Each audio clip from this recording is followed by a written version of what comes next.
Oh my goodness. Yes, I am invigorated at the moment. I just enjoyed a musical dance break. I'm like elated. I need to collect myself. One moment.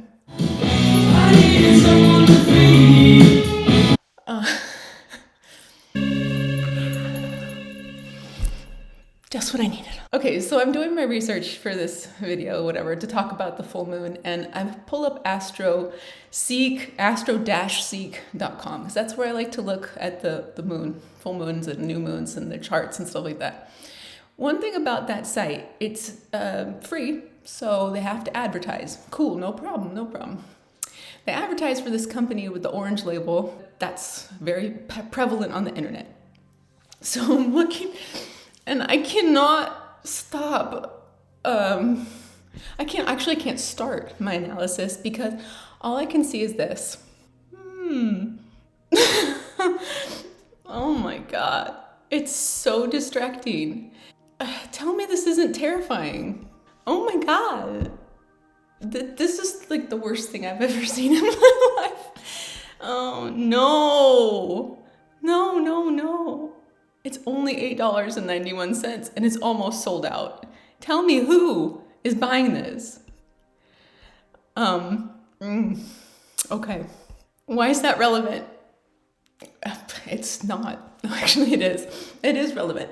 It's because in this full moon in Taurus, there's a conjunction with the moon and Uranus that's in Taurus. It's been there since 2018, doing this Uranian like shake-up, rebellion, unpredictability, instability in the most stable sign there is. And that's where we're having this full moon. It goes back to 6 months ago when we were putting those intentions in the new moon, whether we realize it or not. Like, these are things that are happening. And whether we put the energy in them or not, we can manifest better when we know about them and when we put our intentions in a certain direction. But a lot of times things are being put into place and the code is running anyway, whether we know it or not. Anyway, thinking back to May and what was going on back then, that's what's being illuminated now. Now, when we add the Algol story, what's up with Algol? Algol is basically, it's the demon star. I've done other videos where I've talked about it. It's related to it's like the eye of Medusa or something like that. And it's a malefic fixed star. Okay. Medusa's story is that she got kind of screwed by, I think it's Athena, I can't really remember. I should remember, but I don't. And I'm just being completely honest. But I'm pretty sure it's Athena. Anyway, was it Athena? Oh God, now I want to know.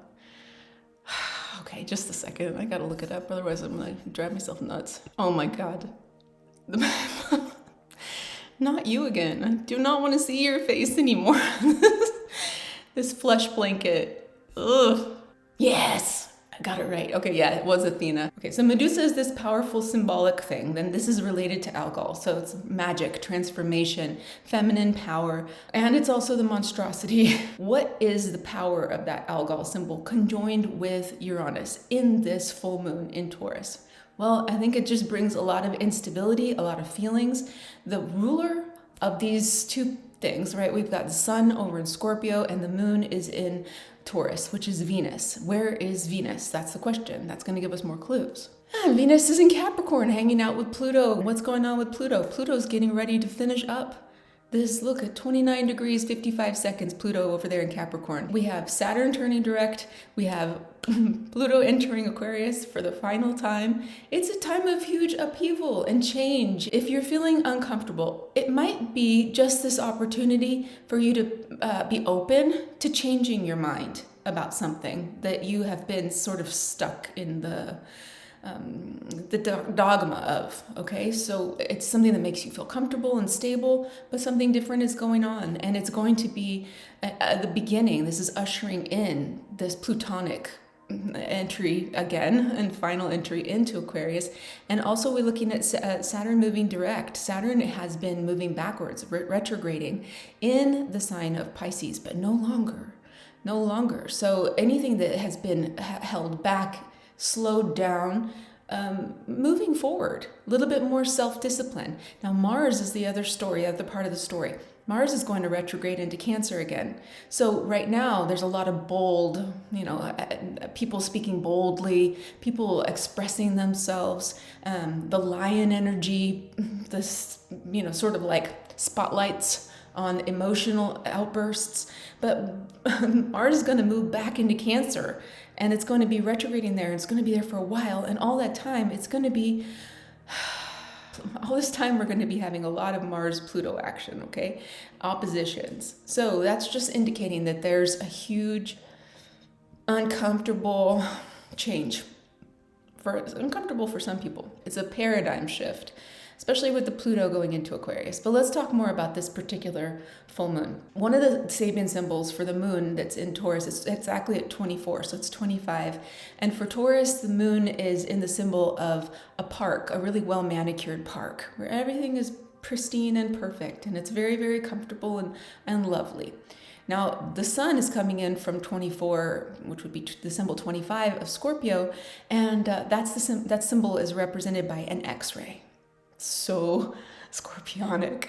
It's like, well, let's see what's underneath everything. I want to see underneath your skin, your muscles. I want to see your bones, okay? And so it's this opposition of these two symbols of, oh, everything's well manicured, everything's perfect. It takes a lot of effort, it's slow, and a lot of that beauty in there. But okay, what's really under the ground? What's under there? So then when you have Uranus coming in, there's this instability as this little bit of, what? It's like seeing that Nicolas Cage blanket. It's like, wait, what? It's a little shocking. And it's like an image of, let's say you're at the park and everything is great and beautiful and perfect and everything, but maybe some kid comes in, and the first kid that ever came into a park with a skateboard, and they saw the stairs with the guardrail, the metal guardrail. And they're like, I could do something interesting with that metal guardrail. And you see somebody at some point had to take their skateboard to a park or whatever, a place where there's a stairs and guardrail, and decide that that would be a cool thing to do. That's Uranian energy. It's Uranian energy. It's changing everything up to, maybe it's a little dangerous. Maybe it feels very uncomfortable, especially when you see somebody fall in that way. But it's interesting. It's a new use of that park. It invigorates it. It opens it up to something different. Uranus was going to bring that instability into the place which is the most desirous of stability, and we've been having it for a while, okay? So it's nothing new.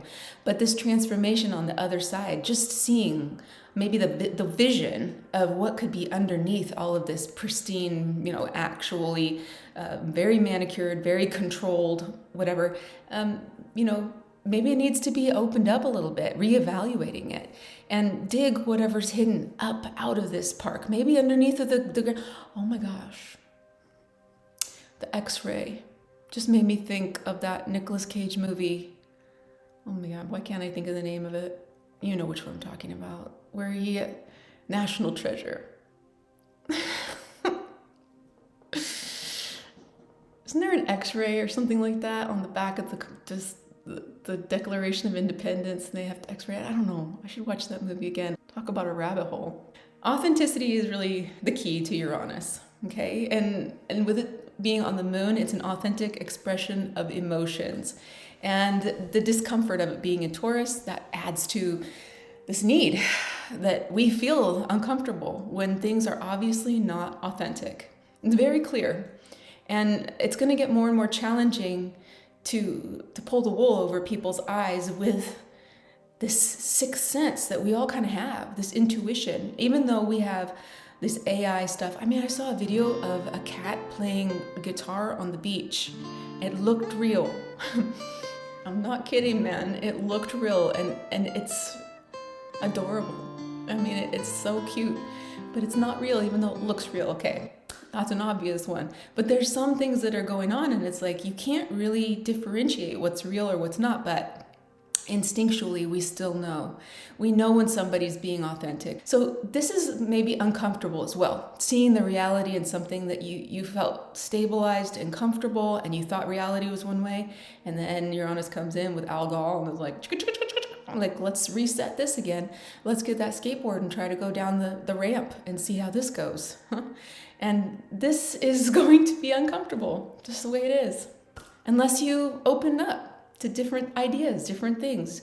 That the reset, the shaking up of whatever this Uranus thing always brings, it's always uncomfortable at first, but opening up to it, accepting different things that maybe make you uncomfortable, it's an opportunity for expansion and growth. And I am still not into that blanket I'm not expanding that far. We're not going to get, no. Only $8 and it's almost sold out. How come all of a sudden I want that dumb I do not want that blanket. I do not. I really don't. Oh man, I'm feeling a little uncomfortable about it. I am ridiculously silly today. Okay, a few questions to reflect on for this full moon in Taurus conjunct the gorgeous, wonderful Uranus and Algol combo. We're going to ask ourselves, what patterns need to be broken? What patterns need to be broken in our lives? And where can you be more true to yourself, even if it's risky? Or where can you open up and start to allow some discomfort, this strange truths to come in that maybe that's okay. Maybe it isn't so weird to have a Nicolas Cage face blanket. Yes, it still is weird. It's still weird. Okay. Where can you be more yourself and be free and authentic emotionally and maybe just not care what anybody thinks about it? Just really don't care. If it's authentic to you, great. As long as you're not hurting anybody or spewing hatred or vitriol or whatever, I think it's fair. It's all fair game. Now, the last one is maybe how can you balance your need for stability with a willingness to transform? Easy question, difficult to comprehend, think about, but this might be a time when it's just getting the light shining right on it, where this need to feel stable is very destabilized, or it's restabilized. There's always both sides of things that can go on with this astrology stuff. That's life. So this full moon can be a chance to see what's holding you back, what's stopping you, what has something you're holding on to that is, maybe it's stable but it's boring, like those stairs. Boring. Handrail, guardrail, boring. Put a skateboard on it, all of a sudden it's a whole new exciting thing. I don't know, something like that. All right, it's a little unhinged, but it's Uranus. What can I say? Thank you for being here with me. I like you just the way you are. And I'll talk to you soon.